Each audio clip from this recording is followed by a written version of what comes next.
Que pouvait bien écrire Jésus dans le sable pour laisser tout le monde honteux? Imaginez la scène, une femme traînée par terre, des larmes de désespoir coulant sur son visage, tandis que les pharisiens l'entourent, des pierres à la main, prêts à exécuter une punition impitoyable. La foule, tendue, attend le verdict de Jésus. Au milieu du tumulte et de l'attente, Jésus se penche silencieusement et commence à écrire par terre. Un simple geste, mais chargé d'un pouvoir indescriptible. Que pouvait-il écrire pour que les accusateurs lâchent leurs pierres et s'en aillent un par un, la tête basse et honteux? Serait-ce leur péché caché révélé dans le sable? Ou peut-être une vérité si profonde et indéniable qu'elle ne pouvait être contestée? Cette histoire n'est pas seulement un ancien récit, elle résonne avec les questions les plus profondes de l'âme humaine sur le pardon, le repentir et la véritable justice. Si vous souhaitez découvrir le mystère derrière les mots de Jésus et comprendre comment cela peut transformer votre vision de la vie et de la justice, préparez-vous à une révélation puissante. Continuez à lire et laissez-vous toucher par l'impact de ce récit transformateur. La fête des tabernacles était un événement significatif dans le calendrier juif, célébré avec beaucoup de ferveur. Jésus, toujours parmi les gens, profitait de ces occasions pour enseigner et soulever des questions profondes. C'est pendant l'une de ces fêtes que les pharisiens amenèrent une femme surprise en adultère devant lui. Imaginez la tension dans l'air, la foule attentive et les leaders religieux prêts à tendre un piège. Ils voulaient savoir si Jésus soutiendrait la lapidation selon la loi de Moïse ou s'il désobéirait à la loi romaine qui interdisait les exécutions sans jugement. Dans ce contexte, Jésus fit preuve d'une sagesse unique. Il savait que toute réponse directe pourrait être utilisée contre lui. Ainsi, au lieu de jouer le jeu des pharisiens, il introduisit une nouvelle perspective sur la justice et la compassion. Cette situation est un exemple clair de la manière de faire face aux défis avec sérénité et discernement. En observant comment Jésus gérait les situations adverses, nous apprenons l'importance du pardon et de la compassion en temps de jugement. Les pharisiens, toujours prêts à tester Jésus, pensaient avoir trouvé le piège parfait. Ils se concentraient sur le fait de le prendre en contradiction, mais ne comptaient pas sur la profondeur de la compréhension de Jésus concernant la loi et la justice divine. Cet épisode montre combien il est crucial de ne pas juger précipitamment et de comprendre les nuances derrière chaque situation.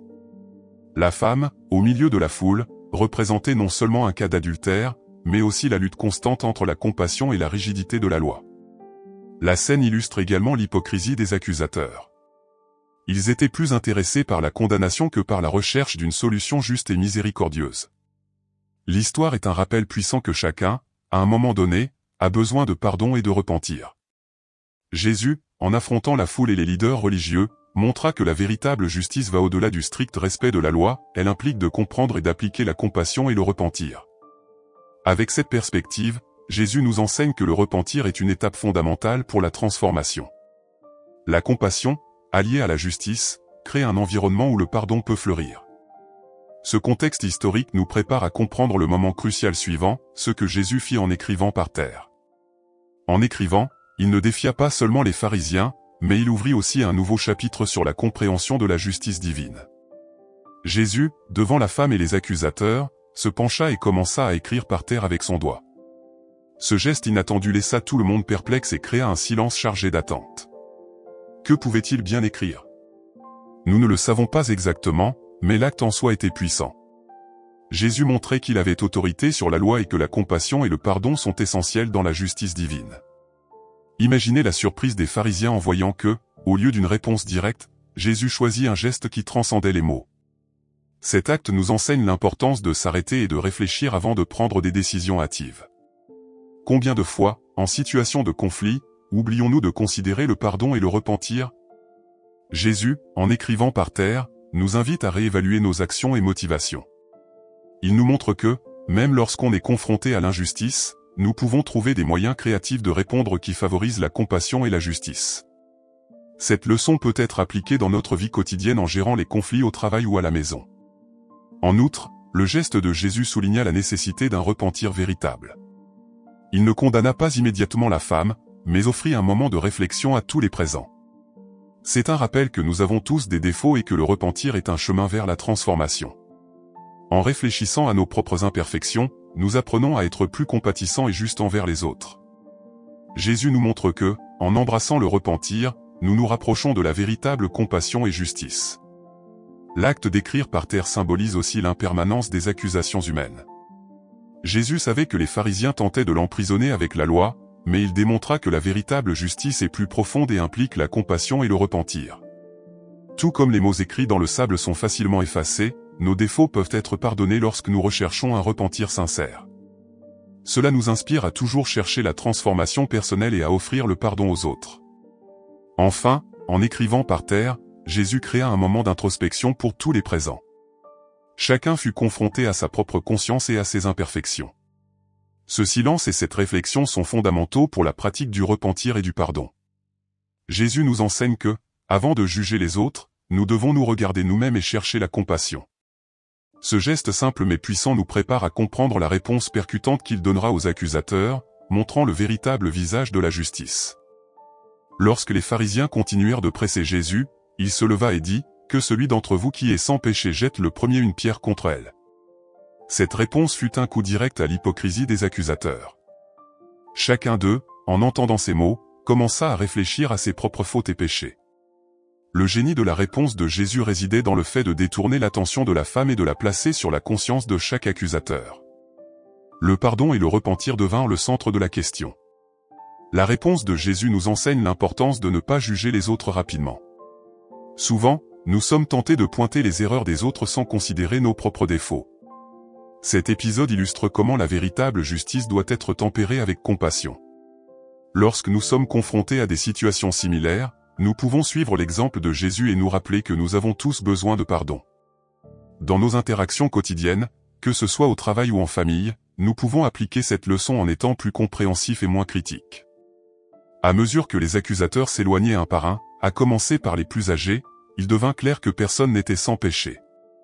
Cela révèle l'universalité de l'erreur humaine et la nécessité du repentir. Jésus, avec quelques mots, démantela le piège des pharisiens et exposa leur hypocrisie. Ce moment est un puissant rappel que nous devons regarder en nous-mêmes avant de juger les autres. Au lieu de condamner, nous devons chercher des moyens de promouvoir la compassion et la justice dans nos actions. En outre, la réponse de Jésus est un exemple de leadership et de sagesse. Il ne se laissa pas emporter par la provocation des pharisiens, mais utilisa la situation pour enseigner une leçon profonde sur la justice et la miséricorde.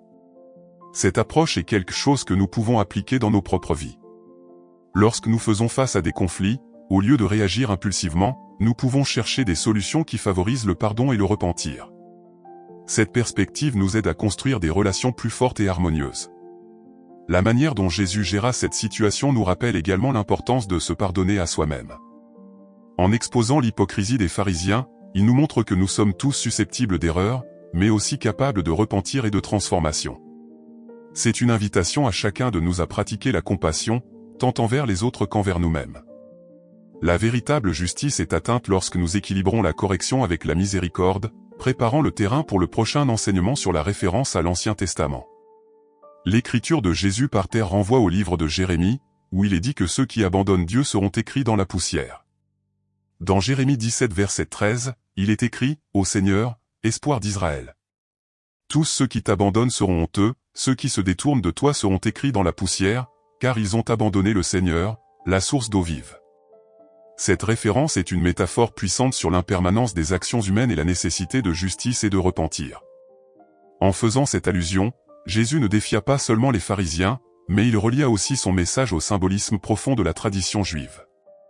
Il souligna que la véritable justice de Dieu ne consiste pas seulement à suivre des règles, mais aussi à avoir une compassion et un repentir sincère. Ce parallèle avec Jérémie nous fait réfléchir sur nos propres actions et l'importance de rester proche de Dieu.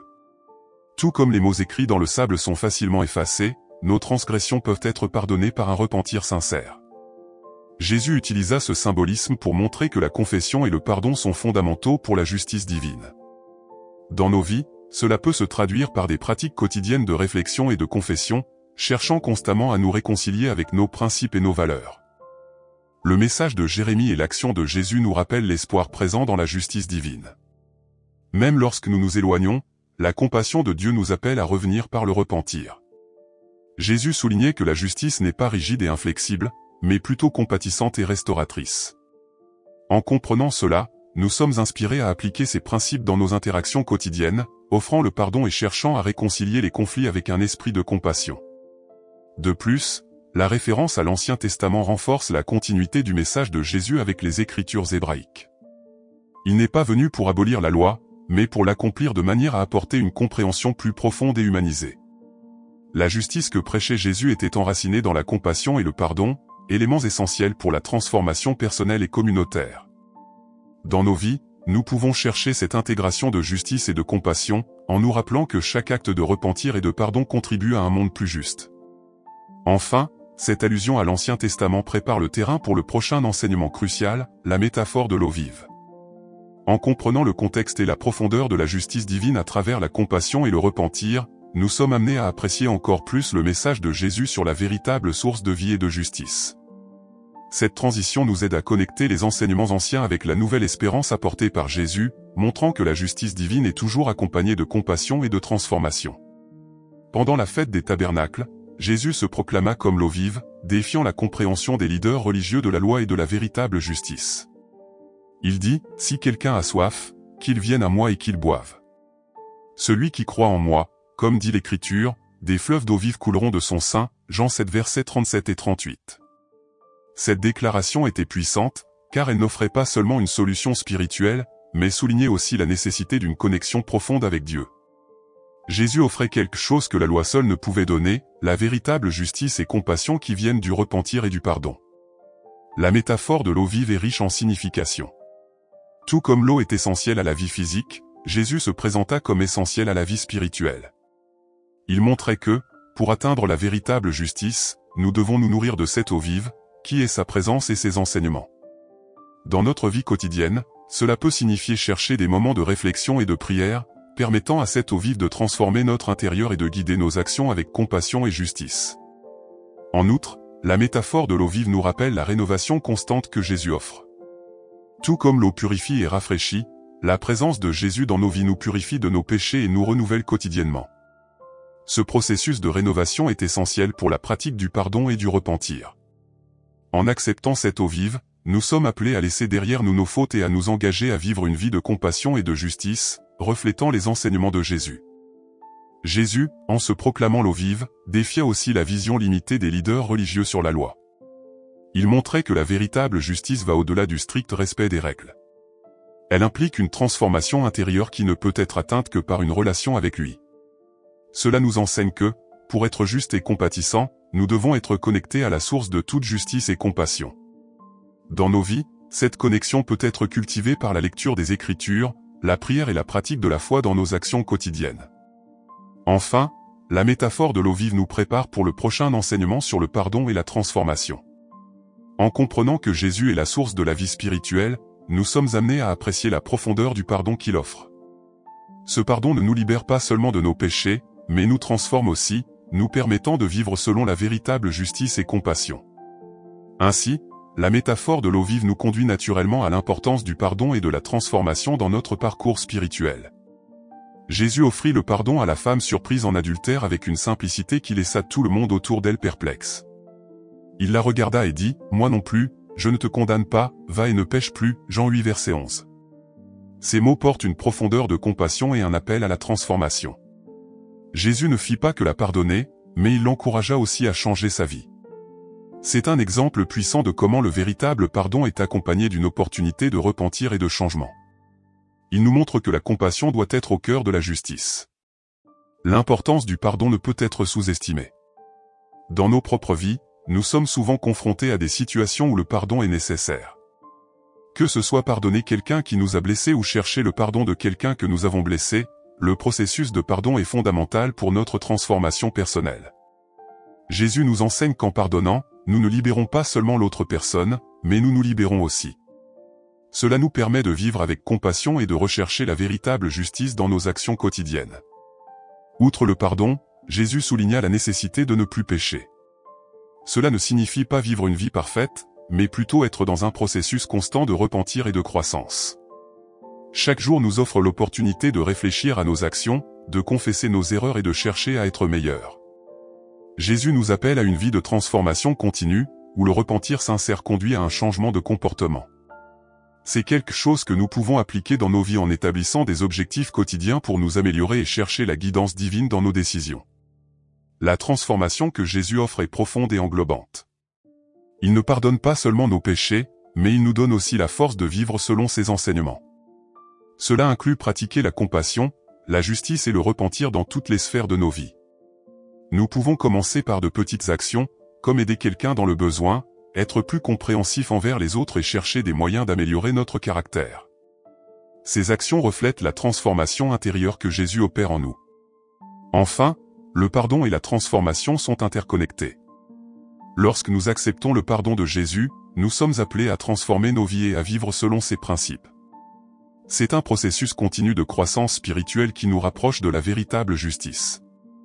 En vivant selon ses enseignements, nous devenons des exemples vivants de la compassion et de la justice divine, inspirant les autres à suivre le même chemin.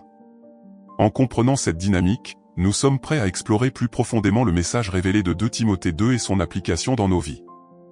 Maintenant que vous avez compris la signification profonde de ce que Jésus écrivit dans le sable, il est temps de réfléchir sur la manière d'appliquer cette leçon transformante dans votre vie. Vous arrive-t-il de juger les autres rapidement? Peut-être avez-vous besoin de pardonner à quelqu'un ou de chercher le pardon pour vous-même. Pensez à comment la compassion et le repentir peuvent transformer vos actions quotidiennes. Que pouvez-vous faire aujourd'hui pour vivre selon la véritable justice que Jésus nous a enseignée? Le changement commence par de petites actions, pardonnez une offense, offrez de l'aide à quelqu'un dans le besoin, ou prenez simplement un moment pour l'introspection et la confession. Comment allez-vous intégrer l'enseignement de Jésus sur le pardon et la transformation dans votre routine quotidienne? Laissez ces questions guider vos réflexions et inspirer une vie plus juste et compatissante. Si ce message a touché votre cœur, n'oubliez pas de vous abonner à notre chaîne et d'activer les notifications. Continuez avec nous dans ce voyage de découverte et d'apprentissage sur les enseignements profonds de Jésus. Ensemble, nous pouvons construire une communauté basée sur la compassion, le pardon et la véritable justice. Que Dieu vous bénisse et à la prochaine.